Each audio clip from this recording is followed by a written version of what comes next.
네. 우리 다시 한번 인사할 때는 정말로 따뜻한 표정으로 사명자로 살아가세요. 이렇게 인사 나누겠습니다. 사명자로 살아가세요. 이렇게 인사하겠습니다. 시작. 네. 여러분 등산 좋아하십니까? 등산? 우리 김영수 집사님 등산 좋아하시죠? 네, 그럴 것 같습니다. 네, 제가 이번에 우리가 24일 날 주일 날 예배를 드리고 25일 날 성탄절 날 우리가 각자의 자리에서 우리가 주님의 성탄을 기뻐하자. 특별히 우리 동탄팀은 우리 김용수 집사님 댁에서 모이지 않았습니까? 그래서 환대해 주시고 따뜻하게 맞아주셔서 너무나 감사한데, 그때 우리가 모임을 갖기 전에 제가 그날 아침에 동탄을 대표하는 어떤 산? 무봉산을 다녀오게 되었습니다. 여러분 무봉산 높이가 어떻게 되는지 아십니까? 세승아, 무봉산의 높이가? 네, 360m입니다. 360m. 우리 한번 사진 한번 보여줄까요? 네, 아니 앞에 장, 앞에, 360m. 네, 인증샷 찍어왔습니다. 제가. 네, 여러분 그렇다면 우리나라에서 가장 높은 산 한라산은 몇 미터일까요? 한라산 1950m라고 사람들은 알고 있는데 정확하게 1947m라고 이야기하더라고요. 그렇다면 남북한을 합쳐서 가장 높은 산 어떤 산? 백두산. 백두산은 높이가 어느 정도 될까요? 2800m. 2800m가 조금 되지 않는 2744m가 된다고 합니다. 그렇다면 세계에서 가장 높은 산, 사진, 답, 어딜까요? 에베레스트. 에베레스트가 세계에서 가장 높은 산인데 높이가 무려 몇 미터? 8848m. 우리 무봉산, 동탄을 자랑하는 무봉산의 25배에 이르게 됩니다. 에베레스트는 어느 산맥에 속해 있냐면, 여러분 보시면 아시겠지만 이 모든 산맥이 바로 히말라야 산맥이라고 말합니다. 이 히말라야 산맥에 높이가 8,000m가 넘는 산이 무려 한 개도 아니고 두 개도 아니고 몇 개? 무려 14개가 있다고 합니다. 그 14개의 봉우리를 가리켜 14자라고 부른다고 해요. 어떻게 부른다고요? 14자. 히말라야 산맥의 높이가 8,000m가 넘는 산을 14자라고 부른다고 합니다. 그렇다면 이 히말라야 산맥, 이 14개의 봉우리를 다 정복한 사람은 세계에서 몇 명 정도 될까요? 3명.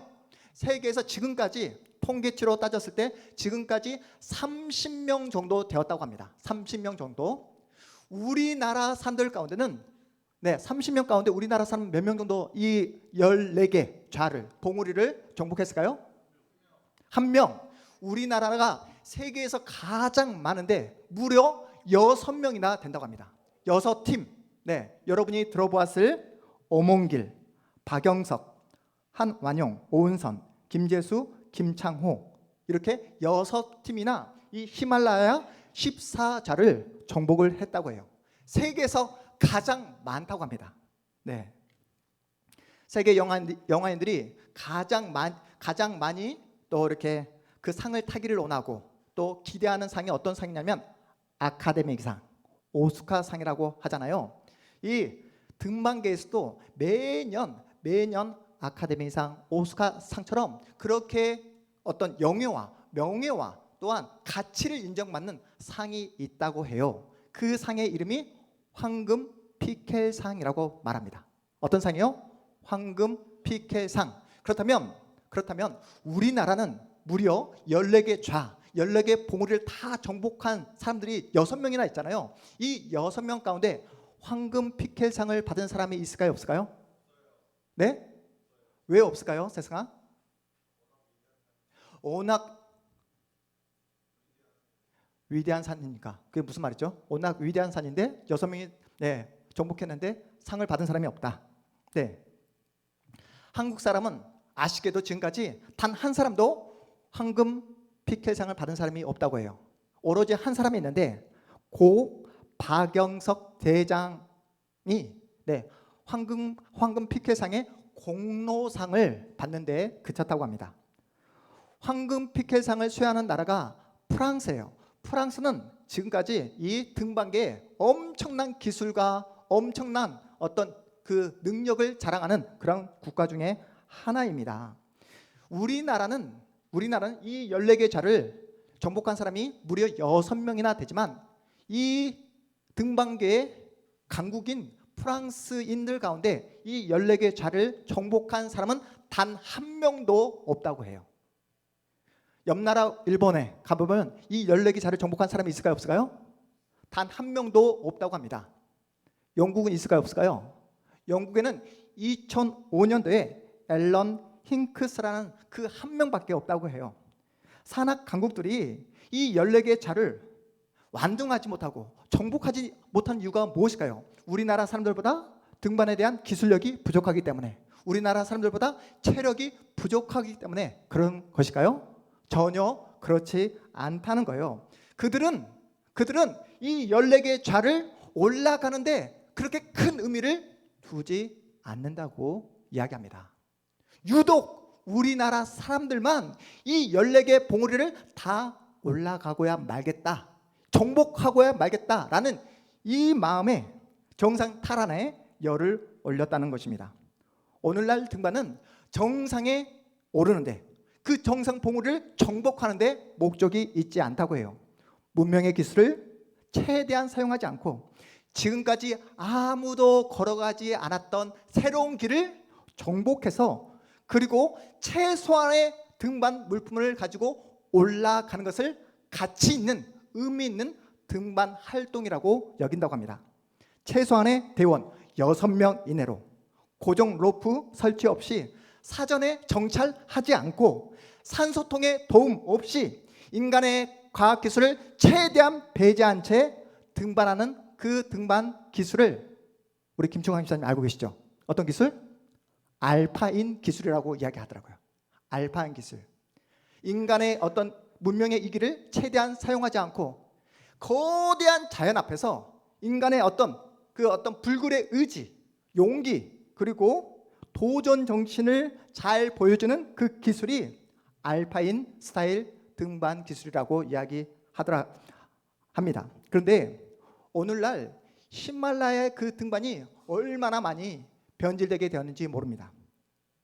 이름만 되면 다 알만한 대형 스폰서가 거대한 자본의 힘으로 이 등반계를 어지럽히고 변질시켰다고 합니다. 해발 4,500m까지 사람들을 무엇이 옮겨다 줄까요? 해발 4,500m까지 헬리콥터가 그냥 실어다 준대요. 그리고 엄청 좋은 어떤 문명의 모든 기술력을 다 집약해서 엄청 좋은 어떤 어떤 장비들을 제공해주고 산소통을 제공해주고 그리고 이 4,500m의 베이스 캠프를 꾸려서 편의 시설까지 이제는 제공한다는 소식을 듣게 되었습니다. 한국인은 히말라야 14좌 이 봉우리를 6명이나 오르게 되었지만 다른 나라 산악인들로부터 피크헌터야, 한국 사람들은 피크헌터야 라고 놀림을 당한다고 합니다. 피크헌터, 어떤 말이죠? 피크, 정상 헌터, 사냥꾼, 오직 정상 탈환에만 목적을 둔 그러한 사냥꾼이라는 그러한 놀림을 당한다는 소식을 접하게 되었습니다. 오늘 본문에 등장한 베드로, 여러분 어떤 사람입니까? 피크 헌터였습니다. 자신은 예수의 수제자인 만큼 예수님이 이스라엘 왕이 되고 로마를 무너뜨리게 되면 수제자인 자신은 권력의 정점에 오르게 될 거라 그렇게 기대했어요. 왜 그렇습니까? 12명의 제자 중 자신은 누구? 그냥 평범한 제자가 아니라 수제자. 베드로는 항상 1등이 되기를 원했습니다. 거기다가 베드로의 성격이 어떻습니까? 불같은 성격이에요. 남들 앞에 나서기를 너무나 좋아하는 그러한 성품을 가지고 있습니다. 예수님은 제자들과 최후의 만찬을 하시면서 나는 너희들을 위해서 언약의 피를 흘리게 될 거야. 나는 너희들을 위해서 죽음을 맞이하게 될 거야 라고 이야기하지만 어떤 제자도 예수님의 죽음에 대해 제대로 이해한 제자가 없었습니다. 그때 그 말이 떨어지자마자 예수 앞에 그렇게 남다른 열정과 급한 성격을 가진 베드로가 뭐라고 말합니까? 주여 그리하지 마옵소서. 주여 그리하지 마옵소서. 그러한 위험한 상황이 벌어지지 않도록 제가 어떻게든 막아보겠습니다. 설사 주님이 감옥에 가시면 저도 함께 감옥에 가고, 설령 주님이 죽는 자리에 가시게 된다면 저도 마땅히 주님과 함께 죽겠습니다 라고 베드로는 이렇게 이야기합니다. 거기에다 베드로가 어떤 말을 덧붙이냐면 다 주를 버릴지라도, 다 주님을 배신하고 떠난다 할지라도 저만큼은 주님을 배신하지 않겠습니다 라고 철석같이 장담했던 사람이 바로 베드로입니다. 베드로의 마음은 진심이었어요. 그리고 실제로 베드로는 주님과 함께 죽을 그런 각오와 결심을 하게 되었습니다. 그러자 우리 주님께서 뭐라고 말씀하십니까? 오늘 네가 닭 울기 전 몇 번? 3번 나를 부인하게 될 것이다. 그리고 실제로 베드로는 예수님을 몇 번? 3번 부인하게 됩니다. 오늘 베드로가 부인했던 그 3번의 장면을 우리가 본문을 통해서 함께 읽어보게 된 것입니다. 베드로는 힘없이 아무런 정 없이 끌려가시는 그 예수님의 초라한 모습을 그냥 물끄러미 바라봅니다. 예수님의 뒤를 숨죽이며 뒤따라 가게 되는데요. 그리고 대제사장 집에 끌려가 고초당하시는 그 예수님의 초라한 모습을 목격하게 됩니다. 베드로 마음 가운데 두려움이 밀려와요. 나도 예수의 제자라는 사실이 발각되게 되면 나도 저렇게 힘들고 어려운 고초를 당하게 되겠구나 라는 그 마음이 밀려오게 됩니다. 그때 대제사장의 요정이 베드로를 향해 당신도 예수의 제자가 아니냐고 물어봤을 때 베드로는 1초의 망설임도 없이 뭐라고 말하죠? 아니라고 부인해버립니다. 부인하면서도 베드로는 그 자리를 떠나지 않았어요. 얼어붙은 자신의 몸을 불을 쬐며 불 옆에 있는데 함께 불을 쬐던 다른 한 사람이 베드로를 향해 당신 진짜 예수님의 제자가 아니냐고 물어봤을 때 베드로는 연이어서 2번째 부인을 하게 됩니다. 베드로의 이러한 모습을 유심히 보고 있던 한 사람이 베드로를 향해 당신은 예수의 제자가 확실해 라고 그렇게 확신에 찬 이야기를 하게 됩니다. 이 사람이 이토록 확신을 가지고 이야기했던 이유가 무엇일까요? 우리 본문 26절 말씀 함께 읽어보겠습니다. 26절입니다. 시작. 대제사장의 종 하나는 베드로에게 길을 잘린 사람의 친척이라 이르되 네가 그 사람과 함께 동산에 있는 것을 내가 보지 아니하였느냐. 여러분 기억하고 계시죠? 예수께서 이제 제자들과 최후의 만찬을 하신 후에 가룟 유다가 수많은 군사들을 대동해서 예수를 잡으러 오잖아요. 그때 대제사장의 말고의 길을 베드로가 칼을 빼내서 잘라버립니다. 그 대제사장의 말고의 길을 자를 때에 오늘 본문에 등장했던 이 사람이 바로 옆에서 베드로의 모습을 목격하게 된 거예요. 이 목격한 사람은 그냥 평범한 사람이 아니라 말고의 어떤 사람이었다? 친척이었다라고 성경이 우리에게 밝히고 있습니다. 바로 옆에서 몇 시간 전에 그것도 친척인 이 사람이 베드로를 기억하지 못하겠습니까? 그래서 확신을 가지고 베드로 너는 예수의 제자가 확실해 라고 확신에 찬 장담을 했던 것입니다. 모든 증거가 확실해요. 베드로 입장에서는 이제는 빼박입니다. 방귀 낀 사람이 뭐하죠? 방귀 낀 사람이 성을 내는 것처럼 화를 내는 것처럼 오늘 본문에는 기록되어 있지 않지만 마가복음에서는 베드로는 예수를 향해 조주하고 예수를 향해 맹세하면서 주님을 모른다고 그렇게 세 번째 부인을 하게 됩니다. 여러분, 한 번도 아니고 세 번씩이나 부인한 이 베드로의 모습을 보면서 어떠한 생각이 드십니까? 베드로는 예수님을 향한 그 마음이 진심이었지만 자신의 그 마음 가운데 무엇이 가득 차 있었다고요? 인간에 대한 인간적인 욕심과 세속적인 욕망이 가득 차 있었습니다. 사람들로부터 인정받고 싶었어요. 피크 헌터로서 그 누구도 자신을 무시하지 못할 만큼의 높은, 가장 높은 권력의 정점에 올라가기를 원했던 것입니다. 그래서 더욱더 사람들의 시선을 의식했어요. 주님의 시선이 아니라, 주님의 인정이 아니라 사람들의 시선과 사람들의 인정에 더욱더 목말라 했기에 자신의 뜻대로 이루어지지 않는 그 상황 앞에서 더더욱 공포와 불안과 두려움에 휩싸이게 된 것입니다. 그 두려움에 함몰되어서 베드로는 3번이나 예수님을 부인했던 것입니다. 그렇다면 여러분은 올 한 해 어떠한 믿음의 길을 걸어오셨습니까? 올 한 해 여러분의 시선은 누구에게 고정되어 있었습니까? 오늘 우리 김중광 집사님께서 대표 기도해 주셨던 것처럼 여러분의 시선이 예수님의 그 시선과 마주치며 예수님의 인정 앞에 날마다 목말라하며 살아오셨습니까? 아니면 사람들의 시선과 내가 세상에서 더 많은 것을 소유하고 더 많은 것을 붙잡기 위해 살아오셨습니까? 여러분도 잘 알고 있듯이 클래식 음악을 전공하기 위해서는 지금도 한국에서 공부하지 못하고 다들 공부 좀 한다, 클래식을 전공한다 하면 다 유럽으로 유학을 떠나게 됩니다. 한국 유학생들 그 누구보다도 치열하게 노력을 한다고 해요. 그래서 어떤 콩쿨 대회가 있으면 모든 콩쿨 대회 입상을 다 한국 학생들이 다 쓸어버린다고 합니다.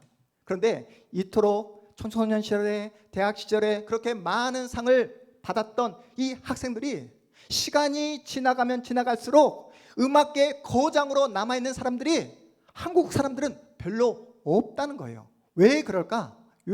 질문을 던져보았더니 대부분 한국 학생들이 왜 자신이 노래를 해야 되는지, 왜 자신이 이러한 악기를 연주해야 되는지에 대한 궁극적인 고민과 궁극적인 생각을 별로 하지 않았기 때문에 오로지 무엇만? 눈앞에 보이는 입상만, 오로지 눈앞에 보여지는 그 학교 입학 정상에만 올라가는 것에 정신이 꽂혀 있었기에 지금도 음악의 거장으로 올라가는 사람들이 별로 없다는 소식을 제가 글을 통해 접하게 되었습니다.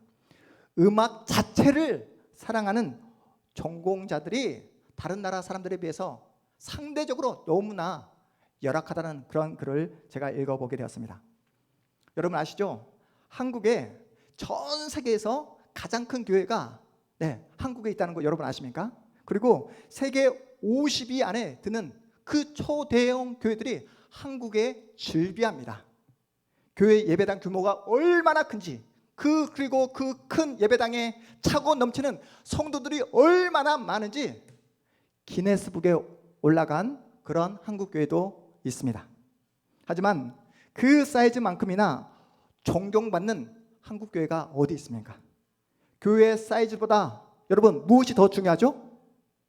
여러분 교회 규모보다 그 교회 다니는 그 출석하는 그 교인 수보다 무엇이 더 중요합니까? 그 교회 가운데 예수가 계시는가, 예수의 생명이 역사하는가, 그리고 진정 예수를 믿고 따르는 참된 그리스도인이 몇 명이나 되는가, 이것이 중요하다는 것입니다. 요즘 조화, 가짜 꽃을 얼마나 잘 만드는지 가까이 가서 만져보거나 냄새를 맡지 않으면 이 꽃이 진짜인지 가짜인지 생화인지 조화인지 분별하기 어려울 정도로 그렇게 조화를 잘 만든다고 합니다. 여러분 생화는 시간이 지나고 나면 어떻게 됩니까? 시듭니다. 그리고 꽃잎이 땅에 떨어집니다. 땅에 떨어진 그 꽃잎은 땅의 거름으로 작용합니다. 무엇보다 생화는 벌꿀이나 나비에게 자신의 꿀을 마음껏 마음껏 내주어 줍니다. 기꺼이 내어줍니다. 하지만 조화는 절대로 떨어지지 않습니다. 자신의 것을 다른 이에게 절대로 하나도 내어주지 않습니다. 우리가 정말로 예수를 믿고 예수를 따르는 신자인지 아닌지는, 그저 무늬만 신자인지는 여러분 결정적인 순간에 판가름 나게 되어 있습니다. 평소에는 잘 몰라요. 나에게 힘든 일이 찾아오고 내 힘으로 어찌할 수 없는 그 상황에 내가 봉착했을 때, 내가 돈을 잃고 건강을 잃고 내가 세웠던 모든 계획들이 다 어그러지고 망가지게 되었을 때, 그때 그 상황에서 하나님을 바라보고 예수를 붙잡고 예수만을 내가 전폭적으로 신뢰할 때에 그 사람은 분명 예수를 믿고 예수를 따르는 신자가 분명합니다. 저는 이 자리에 함께한 우리 모든 동탄의 우리 가족들이 어떠한 상황, 어떠한 조건들이 여러분에 찾아온다 할지라도 날마다 예수를 붙잡고 예수를 의지하며 예수를 끝까지 쫓아가는 참된 예수의 사람들이 다 되시기를 주님의 이름으로 축복합니다. 우리가 이렇게 결심하고 우리가 이렇게 결단하지만 우리는 연약하기에 오늘 본문에 등장하는 누구와 같다? 베드로와 같습니다. 베드로처럼 넘어지고 실수할 수밖에 없는 우리 연약한 우리에게 예수께서 이렇게 말씀하십니다. 우리 마태복음 16장 우리 24절 25절 말씀 앞에 화면을 보시면 나와 있습니다. 마태복음 16장 24절 25절 말씀을 우리가 믿음으로 함께 읽어보도록 하겠습니다. 함께 읽습니다. 시작. 이에 예수께서 제자들에게 이르시되 누구든지 나를 따라오려거든 자기를 부인하고 자기 십자가를 지고 나를 따를 것이니라. 누구든지 제 목숨을 구원하고자 하면 잃을 것이요 누구든지 나를 위하여 제 목숨을 잃으면 찾으리라. 아멘. 여러분, 이것이 바로 예수께서 저와 여러분을 교회로 세우시고 교회를 향한 예수 그리스도의 영광의 목적입니다. 여러분, 예수님은 우리로 하여금 이 땅에서 편안하게 사람들 앞에서 떵떵거리며 살기를 바라는 것이 아니라 우리가 이 땅을 살아가면서 어떻게 해요? 날마다 나를 부인하고 자기 십자가를 짊어지기를 그토록 원하고 계십니다. 여러분, 우리가 다른 것도 다 못하지만 가장 못하는 것이 무엇입니까? 내 자존심을 건드리는 것은 도저히 우리가 참아내지 못하잖아요. 다른 건 몰라도 내 자존심을 내려놓기가 너무나 힘듭니다. 쉽고 편한 자리를 원했지 우리는 주께서 짊어지라 하신 십자가를 짊어지기를 우리는 원하지 않습니다. 주님보다 화려한 세상이 좋았고 주님의 인정보다 사람들의 박수와 환호와 인기를 바라는 사람이 바로 우리입니다. 피크 헌터와 같이 내가 목표한 돈, 내가 목표한 계획을 쫓는 데만 우리가 한 해를 살아왔지, 진정 예수께서 원하시고 바라시는 나를 부인하고 십자가를 짊어지는 자리로 우리가 얼마나 마음을 모으고 그렇게 믿음의 길을 걸어갔는지 오늘 한 해를 마감해서 우리가 걸어왔던 믿음의 길을 점검해 보았으면 좋겠습니다. 우리도 베드로와 같이 예수를 향한 진정한 신앙 고백을 가지고 있어요. 예수님을 향한 진심도 있습니다. 결심도 있고 각오도 있습니다. 하지만 우리는 우리가 고백하는 그 고백, 진심, 우리의 어떤 열정과 우리의 각오와 결심을 지켜낼 힘이 우리에게는 없다는 거예요. 우리가 믿음으로 예수님을 사랑한다 이야기하지만 그 사랑을 지켜낼 힘과 능력과 실력이 우리에게는 없습니다. 그래서 요한복음의 저자인 요한이 계속해서 하는 말이 무엇입니까? 빛이 어둠에 빛이 돼, 빛이 어둠에 빛이 돼 어둠이 깨닫지 못하더라. 어둠이 깨닫지 못하더라. 우리는 주님을 사랑할 힘이 없다는 거예요. 우리가 아무리 애를 써도 우리는 우리의 실력으로는 주님을 사랑할 수 없습니다. 그래서 날마다 주님의 은혜가 필요한 거예요. 주님의 도우심이 필요한 것입니다. 오늘 우리가 함께 찬양했던 찬양의 가사처럼 은혜 아니면 우리는 단 한순간도 살아낼 수 없는 그런 존재가 바로 우리입니다. 왜냐하면 하루에도 몇 번이나 널뛰기를 하는 내 마음을 내가 알지 못합니다. 내 마음을 내가 사로잡을 수 없습니다. 그러하기에 주님의 은혜가 아니면 우리는 언제든지 절망의 나락으로, 걱정과 염려의 나락으로 하염없이 떨어질 수 있는 존재가 바로 우리라고 성경이 밝히고 있습니다. 예수님은 피크 헌터로 살아갔던 그 베드로를 포기하지 않습니다. 3번이나 부인했던 베드로를 향해 찾아가서 왜 나를 배신했냐고, 왜 나를 떠나갔냐고 그렇게 베드로를 정죄하지 않습니다. 그런 베드로를 예수님은 품어주시고 그런 베드로를 끝까지 사랑해 주십니다. 그 주님의 사랑을 경험한 베드로, 나중에 부활하신 주님을 만난 베드로는 삶의 자세가 완전히 변하게 됩니다.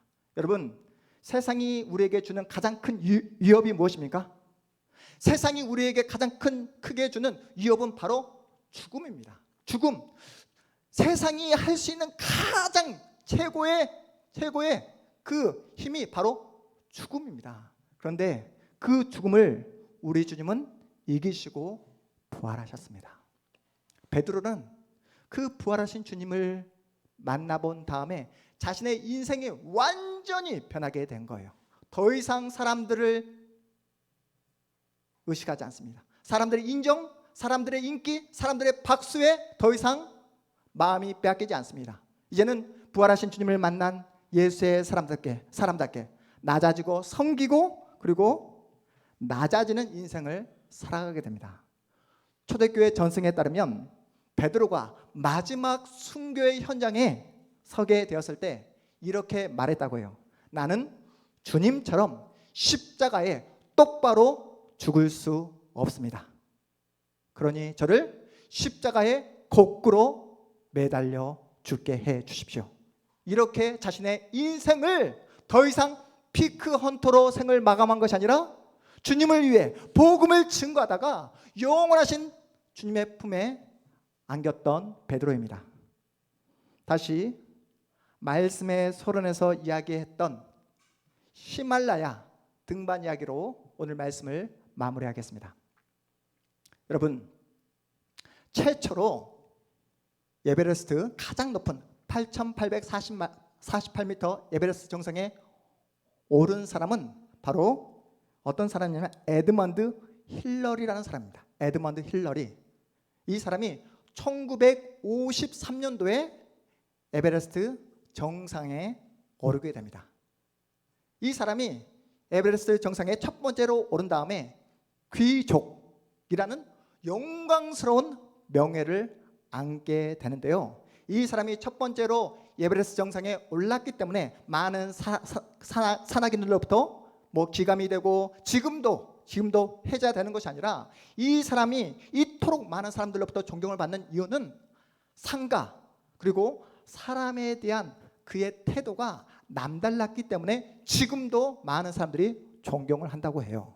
이 사람이 혼자 올라갔을까요? 아니죠. 네팔 현지인 뭐라고 부르죠? 셀파라고 부르잖아요. 셀파의 도움을 받아서 첫 번째로 에베레스트 정상에 올라가게 되었을 때, 바로 눈앞에 정상을 두고 있었을 때 이 에드먼드 힐러리가 네팔의 그 셀파에게, 자신과 죽음과 생을 함께했던 그 셀파에게 이렇게 말을 했다고 해요.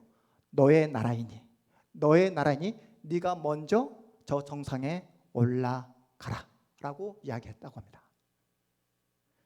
자신이 세계 최초 그 영광스러움을 다 포기하고 너의 나라이니 네가 먼저 저 정상에 올라가라 라고 말을 했을 뿐만 아니라 이후에 자신의 그 남아있는 생을 이 셀파 부족을 위해서 그리고 네팔 민족을 위해서 자신의 시간과 돈과 에너지를 쏟아 부었다고 합니다. 우리는 2023년도 우리 교회의 표가 무엇이었죠? 지금 현수막을 2024년도로 바꿔놨는데 무엇이었습니까? 하나님과 사람에게 사랑받는 나, 사랑스러워져 가라 라는 이 표를 가지고 믿음으로 한 해를 달려왔습니다. 이 땅에서 편안하고 화려함을 추구하는 피크 헌터로서의 삶이 아니라 하나님께 사랑받는 거룩한 성도가 되기 위해서 우리는 날마다 믿음으로 달려왔습니다. 서로에게 선물이 되어주자라는 그 건강한 공동체에 대한 꿈을 가지고 함께 손을 잡고 믿음으로 한 해를 달려왔습니다. 여러분, 한 해를 달려와 보니까 우리의 힘과 능력과 실력으로 달려온 게 아니라는 것을 우리는 확신합니다. 하나님의 도우심이 있었기에, 하나님의 은혜가 있었기에, 하나님께서 우리 공동체를 보호해 주셨기에 오늘 이 마지막 주일 예배를 하나님께 영광스럽게 올려드리고 있는 줄 믿으시기 바랍니다. 우리 교회가 세상의 눈으로 볼 때는 너무나 연약해요. 볼품없습니다. 모이는 숫자도 너무나 적습니다. 하지만 우리 하나님은 우리 예배를 지금도 주목하고 계시며 우리 가운데 놀라운 하나님의 역사와 일하심이 우리 가운데 있는 줄 믿으시기 바랍니다. 우리 안에 예수가 계십니다. 우리 안에 예수의 사랑이 지금도 역사하고 있는 줄 믿으시기 바랍니다. 우리는 베드로가 만난 그 예수님, 베드로가 부활하신 예수님을 만남으로 삶의 모든 자세와 태도가 변화되었듯이 우리는 누구입니까?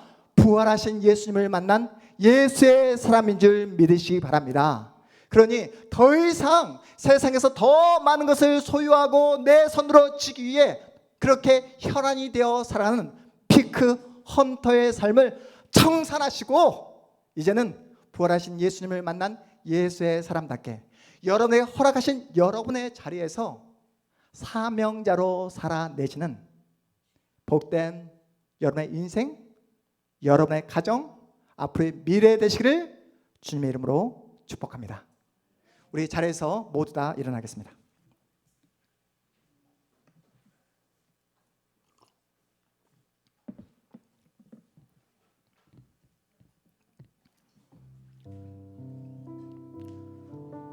오늘 우리는 올 한 해의 마지막 주일 예배를 하나님께 올려드렸습니다. 주님, 올 한 해를 돌이켜 보았을 때 내 욕심과 내 욕망을 쫓아 피크 헌터로서의 삶을 살았던 시간들이 있었음을 주님 앞에 고백합니다. 못난 나를 포기하지 않으시고 올 한 해도 주님의 은혜로 나를 지켜주시고 우리 가정을, 우리 교회를 보호해 주셔서 감사합니다. 이제는 화려한 세상을 쫓아가는 피크헌터가 아니라 우리의 인생과 존재를 주님 앞에 세우게 하셔서 사명자로 살게 하여 주시옵소서. 사람들의 시선에서 벗어나 하나님께 집중하는 인생 되게 하여 주시옵소서.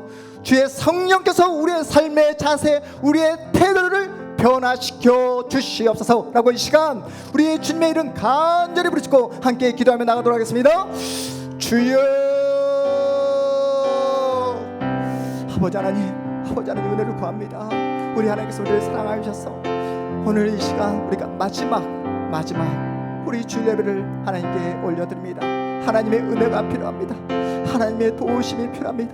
하나님의 은혜가 아니면 우리는 한순간도 살아갈 수 없는 연약한 존재인 것을 주님 앞에 고백하오니 주님, 우리를 불쌍히 여겨주시옵소서. 우리를 군인히 여겨주시옵소서. 우리 동탄함과 함께 우리 가족들을 주께서 기억하여 주시옵소서.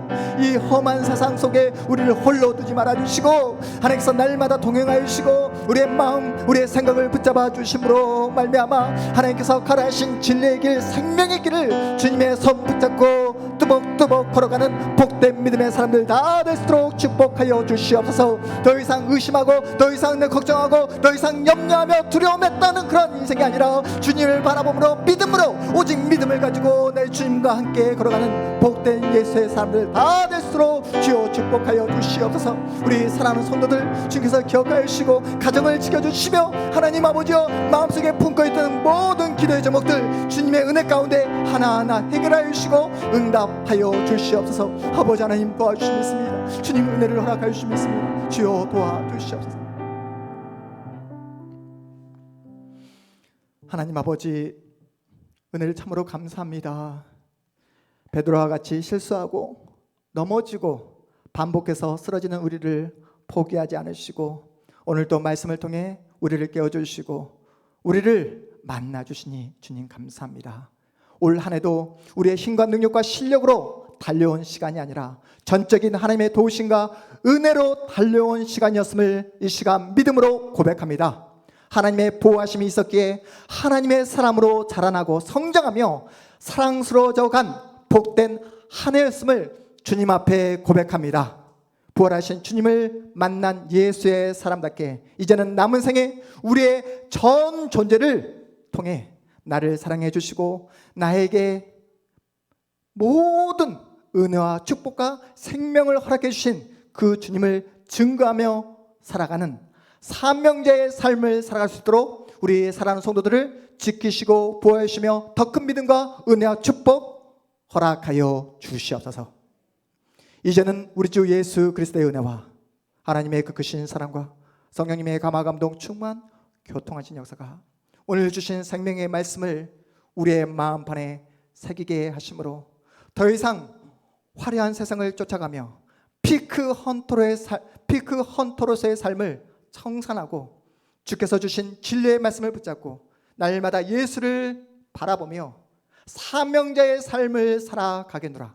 그렇게 결심하고 결단한 이 자리에 함께한 모든 예수의 사람들 머리 위에 그들의 가정과 그들의 자녀들 인생 위에 이제부터 영원토록 함께 있을지어다.